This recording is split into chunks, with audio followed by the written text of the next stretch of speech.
Hi everyone, my name is Bella Blanchett and I'm from Massachusetts.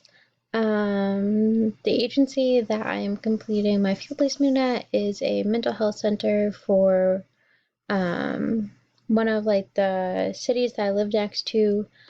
Um, I'm on one of their community outreach teams, and the team that I'm on services older adults with severe mental health issues such as schizophrenia, bipolar, borderline personality, and whatnot. I'm hoping just to be able to learn different things. A lot of my current experience has been with children. I have very limited experience with adults, so I want to sit there and explore that world, see if it's really kids that I want to work with, or whether working with adults also seems to be a fit for me. Um, I also want to just see what other resources are out there.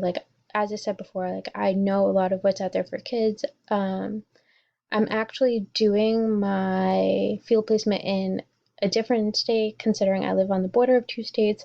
So I'm going to be doing my field placement in a different state, which also would allow me to sit there and see what different resources are also out there in that area as well. Um, it's going to be different than my generalist year. So my generalist year, part of it was in a children's outreach program, and then part of it was in a residential program.